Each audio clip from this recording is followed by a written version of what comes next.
the Lakers head coach Darvin Ham and his future now.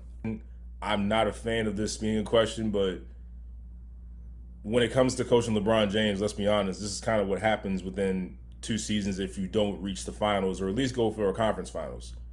How soon we forget that in his first year, Darvin Ham took this Lakers squad, very probably not that far off from being the same last year, to the Western Conference Finals. This is a team that I didn't think even should have made the playoffs if you watched last season and see how they were. It was just a lot of turmoil, a lot of things that just weren't going that well. The team wasn't that good. This whole thing started getting more attention when Anthony Davis had said in the press conference, I can't remember if it was game 2 or game 3, that he said that there are times where we don't really know what we're doing out there, execution-wise. That's a direct shot to the coach. I don't know anything. I'm just kind of really just speculating based off what I've known from history, that it wouldn't totally shock me that if Darvin Ham ended up being fired. Although I feel like he should not be fired. I feel like he should stay the coach. I'm not blaming LeBron James. I'm not blaming Anthony Davis. These guys did everything they could to win games in the series and stay alive. They just couldn't do it. They lost to a better team. But there are moments in the game where you look at certain plays. Okay, look, Aaron Gordon got a huge offensive rebound and kicked it off of Jamal Murray for a 3 when the Lakers were up 1. LeBron didn't box out Aaron Gordon.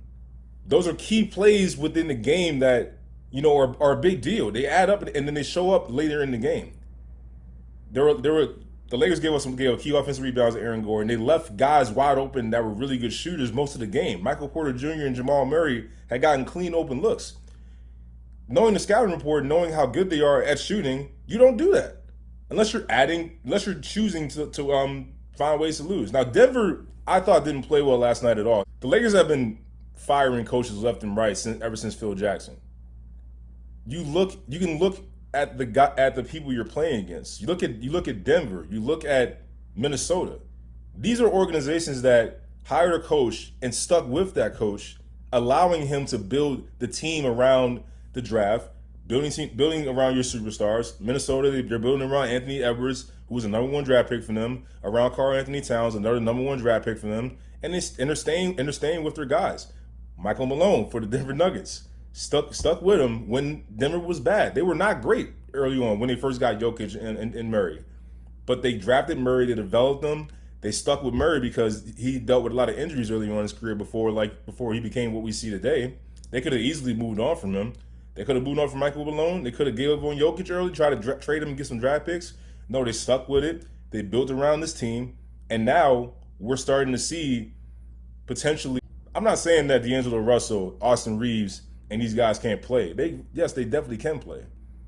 But what has been the problem with the Lakers?